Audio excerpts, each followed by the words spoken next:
রোজামণি, সুন্দর এই পৃথিবীতে সুন্দরতম হোক তোমার জীবন, পূরণ হোক তোমার প্রতিটি স্বপ্ন, প্রতিটি আশা। আমার পক্ষ থেকে তোমার জন্মদিনের অনেক অনেক অনেক শুভেচ্ছা রইল। হ্যাপি বার্থডে রোজা। চলো এবার গল্পটা শুরু করা যাক।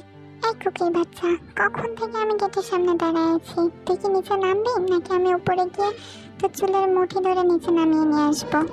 বইনার 5টা মিনিটে আমি রেডি হয়ে গেছি, আর 5টা মিনিট আমি আসতেছি। 5 মিনিট করতে করতে আধা ঘন্টা হইতে চললো। থেকে নিচে নামবি? নামছি। উফ, এই মেয়েটা তো সকাল সকাল কিভাবে ঘুম থেকে ওঠে। কি রে কুকি, এত জোরে দৌড়াচ্ছিস কেন? আরে আম্মু, সরো সামনে থেকে সরো, তুই বাইরে দাঁড়িয়ে আছে, কলেজের অনেক লেট হয়ে যাচ্ছে, আমাকে যেতে দাও। আরে নাস্তা তো। এই কুকি, চলে এসেছি জান, চল। এই তোর আসার টাইম হলো? জানিস কখন থেকে আমি বাইরে ওয়েট করছি? আজব, আমি কি তোকে বাইরে দাঁড়িয়ে থাকতে বলেছি? বাসার মধ্যে যাসনি কেন? কুকির বাচ্চা, তুই কিন্তু ভালো করে জানিস আমি কেন তোদের বাসায় যাই না, তারপরেও প্রতিদিন একই কথা জিজ্ঞাসা করিস। চলো এখন আমরা কলেজে যাই। তারপর কুকি বিলেনি হাসি দিয়ে সামনে হাঁটতে থাকে, আর তে মুখ ফুলিয়ে পিছনে হাঁটতে থাকে। চলো এবার হালকার উপর ঝাপসা করে একটু পরিচয় করিয়ে দিই তোমাদের সাথে। লিজংসক আর আইয়ুর 2টা সন্তানের মধ্যে একমাত্র কন্যা হচ্ছে কুকি। কুকির একজন বড় ভাই আছে যার নাম সুগা। কুকির বেস্ট ফ্রেন্ড হচ্ছে তে। তারা যেমন প্রতিবেশী তেমনই ফ্যামিলি ফ্রেন্ডও। এবার চলো তের পরিচয় জানা যাক। কিম নামজুন আর কিম সকজিনের একমাত্র রাজকন্যা কিম তেয়াং। তাদের একজন সুপুত্র আছে, তার নাম হচ্ছে জিমিন। জিমিন আর সুগাও কিন্তু কলেজের বন্ধু। যাই হোক, সামনে আরো বিস্তারিত জানতে পারবা। চলো আমরা গল্প কন্টিনিউ করি। কলেজ শেষ করে গেটের সামনে তে আর কুকি দাঁড়িয়ে আছে। তখনই ওইখানে তে আর কুকির কিছু ক্লাসমেট আসে। তে, আজও কি জিমিন ভাইয়া তোদের নিতে আসবে? হ্যাঁ, কেন? না, এমনি জিজ্ঞাসা করছিলাম আর কি। বলছিলাম ভাইয়ার সাথে কি আমাদের পরিচয় করিয়ে দেওয়া যায় না? যাবে না কেন, ভাইয়া আসো, তোদের সাথে পরিচয় করিয়ে দিচ্ছি। তে আর লিসাদের কথা শুনে কুকি তো রাগে ফুলে ফেপে একেবারে শেষ হয়ে যাচ্ছে। কুকি পিছন থেকে তেকে চিমটি কাটে। আমার গো, মরে গেলাম গো। কি রে সাতচন্নি? মর না মর, হারামি, তোর তো মরে যাওয়াই উচিত। কি বলিস এসব? আমি মরে গেলে তো তোর ভাইটা বিধবা হয়ে যাবে। বিয়ের আগে তুই ভাবি হারা হতে চাস? চুপ হারামি, নিজের বেলায় খুব আমার ভাবি হতে এসেছিস, আর এদিকে আমার কপাল পোড়ানোর ধান্দা না? বিয়ের আগে এতগুলো সতীন জেটাচ্ছিস। আরে কুল বেবি, আমার ভাবি তো আমি তোকেই বানাবো। দাঁড়া, আজকে ওদেরকে আমি সুগা ভাইয়ের সাথেও পরিচয় করিয়ে দিব। সুগা ভাইয়ার ফোন নাম্বারটাও দিয়ে যাবো, দাঁড়া। এই খবরদার না, প্লিজ বোন, তোর 2টা পায়ে পড়ে এমন করিস না প্লিজ। কেন এখন জ্বলে কেন? কি রে, তোরা দুজন ফিস করে তখন থেকে কি বলাবলি করছিস? কই কিছু না তো। তাদের কথোপকথনের মাঝেই জিমিন চলে আসে। ওই তো ভাইয়া চলে এসছে। তে, কুকি, চল। হ্যাঁ চলো ভাইয়া, তাড়াতাড়ি চলো। কুকি কোনো রকম দৌড়িয়ে গিয়ে জিমিনের হাতটা ধরে টানতে গাড়ির দিকে নিয়ে যায়। আরে কুকি, দাঁড়াবি তো? কুকি, তোর ভাইকে নিয়ে ভাবে চলে গেল কেন কুকি? আসলে কুকিদের বাড়িতে আজ গেস্ট আসবে তো, তাই কুকির একটু তাড়া আছে। আচ্ছা তোরা থাক, হ্যাঁ আমিও গেলাম, আমারও খুব তাড়া। তে চেঁচিয়ে বলতেই কুকি আর জিমিনের পিছনে দৌড়ায়। আরে কুকি, কি করছিস? আস্তে চল, হাতটা তো ছাড়বি, পড়ে যাবো তো। না, ছাড়া যাবে না ভাইয়া, এখানে শাকচুন্নি আছে, তোমাকে ধরে নিয়ে যাবে। কি শাকচুন্নি আমাকে ধরবে? কি চাতা বকছিস, পাগল হয়ে গেছিস নাকি? হ্যাঁ ভাইয়া, অনেক আগেই। কি বলিস, বাসাতে এখনো জানাসনি? তাহলে আজই তোর ভাইকে বলবো পাবনায় তোর জন্য একটা টিকিট কাটতে।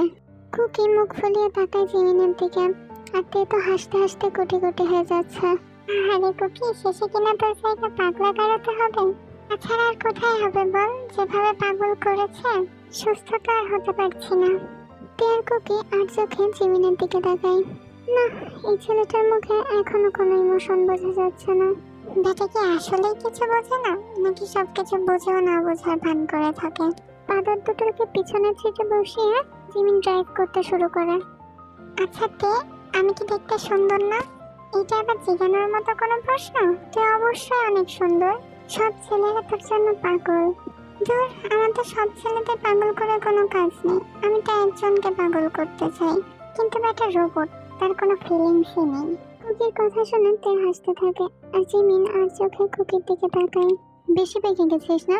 একদম চুপ করে যাবি, আর একটা কথা যদি তোদের মুখ দিয়ে বের হয় না, এখানে নামিয়ে দিয়ে চলে যাব।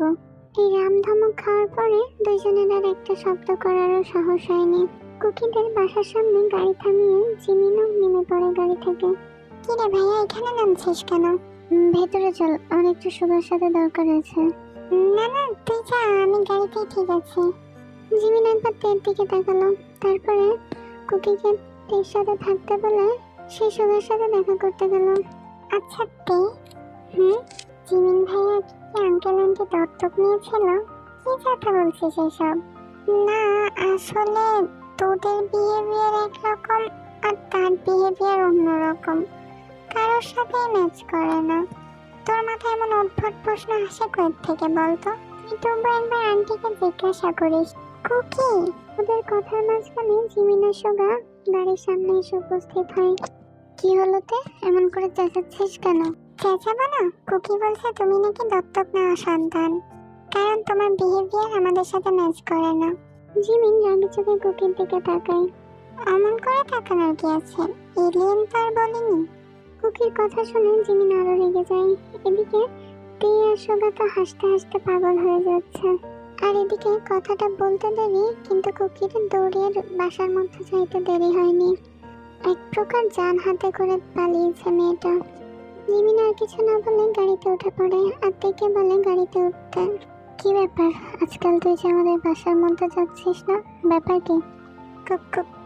কই কিছু না তো। তাহলে বাসায় যাস না কেন? তে এবার রাগি চোখে সুগার দিকে তাকায়। সুগার থেকে দেখে মুচকি মুচকি হাসছিল। কিরে, তুই কি বাসায় যাবি নাকি তোকে রেখেই চলে যাব? আসছি তো, বলে একটু দৌড়িয়ে গিয়ে গাড়িতে উঠে পড়ে। তখন সুগা মনে মনে বলে, রেখেই যা বন্ধু, কেন বারবার আমার কলিজাটাকে হৃদয় থেকে বের করে নিয়ে যাস তোতা পাখি। রাত্রেবেলা জিমিন নিজের রুমে ল্যাপটপে কিছু কাজ করছিল, তখনই তার ফোনে সুগার কল আসে। হ্যাঁ বল সুগা। আমার ওই নাম্বারগুলো ব্লক কেন করেছ? জিমিন একটা দীর্ঘশ্বাস ফেলে। তোর কাছে সুগার ফোন কেন? তো কি করব?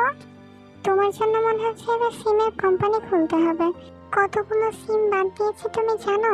সবগুলো ব্লক লিস্টে রেখে দাও, আর আমাকে 2 দিন পর পর সিম কিনতে হয়। এই জন্যই তো ভাইয়ের ফোন দিয়ে কল দিলাম।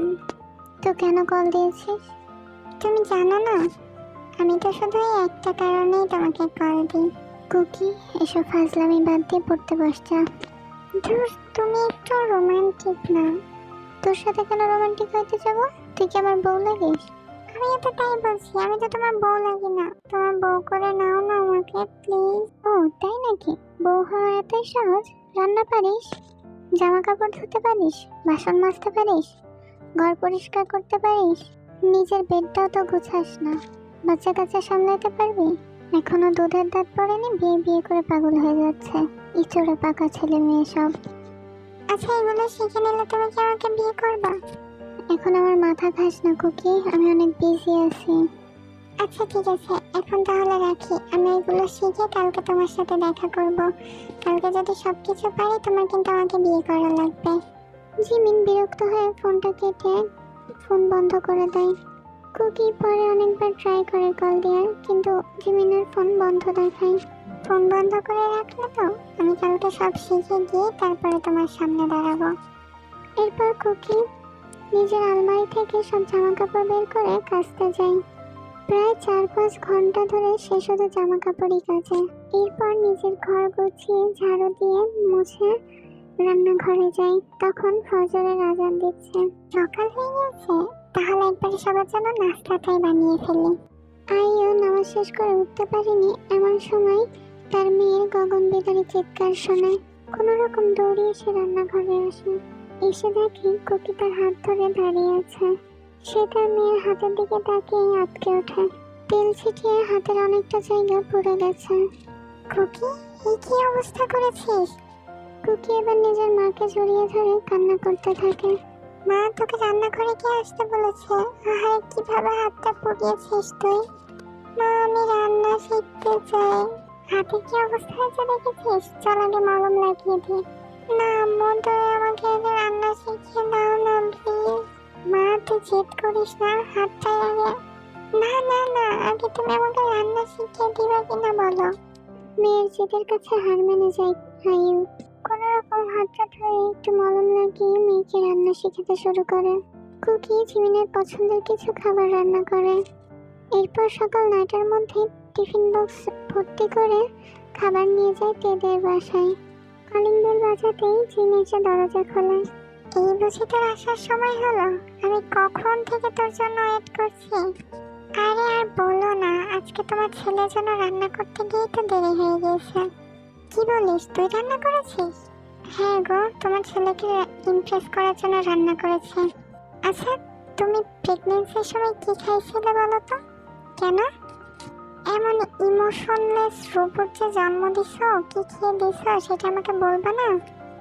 একটা মার খাবি। সত্যি কথা বললে সবাই সাথে রাগই দেখাও। তা আমার পেটে পাখিটা কই? সে এখনো ঘুমে। অন্যদিন তো আমার আগে আগে উঠে চিল্লাপাল্লা শুরু করে দেয়, আর আজকে আমি এসে বসে আছি তা এখনো ঘুমই ভাঙলো না। দেখ যে ডেকে তোল। তা যাচ্ছি, কিন্তু তোমার ছেলেটা কোথায়? ও তো এয়ারপোর্টে গিয়েছে। এয়ারপোর্টে কেন? রোজিকে রিসিভ করতে গিয়েছে। রোজি আপু আসবে? কুকি এবার মনটা খারাপ করে বেডরুমে চলে যায়। তেতে পাখি, তেতে পাখি ওঠ না, আর একটু ঘুমাতে দে না। তেতে পাখি, আজকে রোজি আপু আসবে। তুই এবার বুঝতে পারে কুকির মন খারাপ। সে উঠে পড়ে ঘুম থেকে। এই কথা ঘুরিয়ে কুকিকে স্বাভাবিক করার চেষ্টা করে। কিছুক্ষণ পর কলিং বেলের শব্দ শোনে।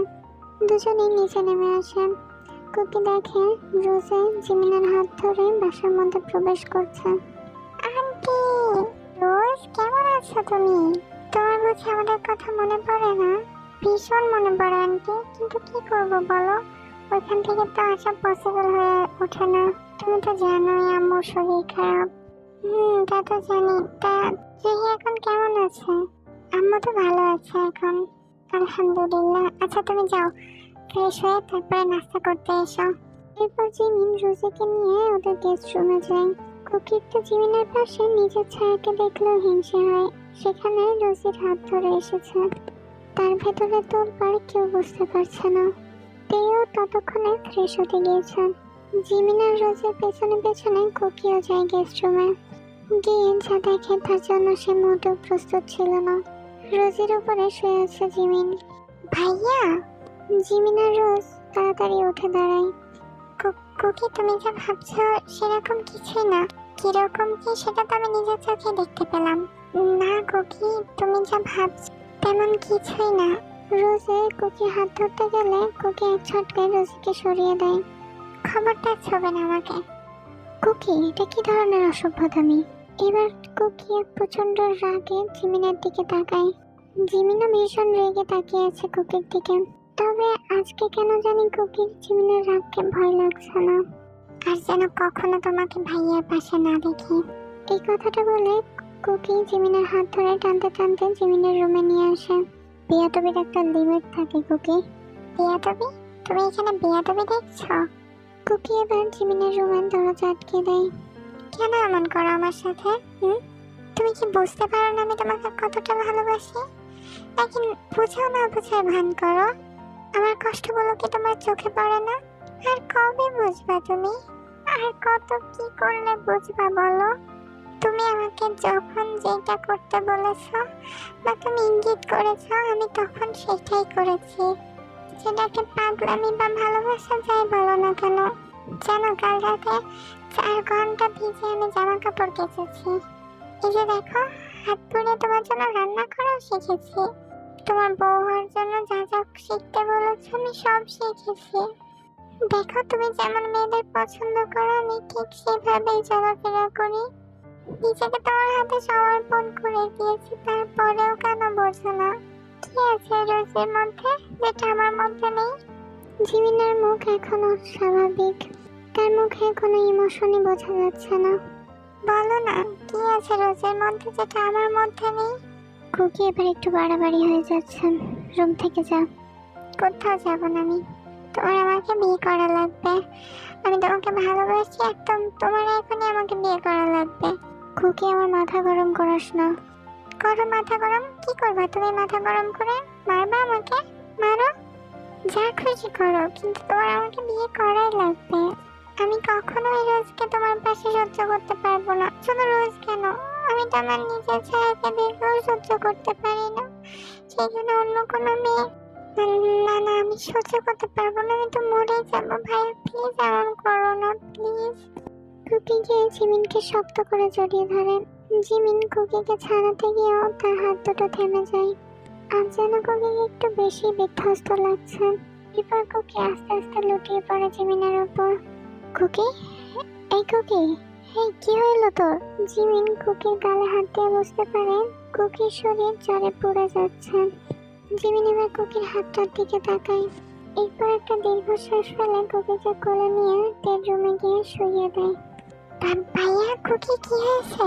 ওর শরীরে প্রচন্ড জ্বর, জ্বরের কারণেই মনে হয় সেন্সলেস হয়ে গেছে। তুই ওকে একটু কিছু খাইয়ে ওষুধ খাইয়ে দে। কথাটা বলে জিমিন রুম থেকে বেরিয়ে যায়। তে জিমিনের যাওয়ার দিকে তাকিয়ে থাকে। এরপর কুকির করুণ মুখটার দিকে তাকায়। আর কত কষ্ট পাবে মেয়েটা।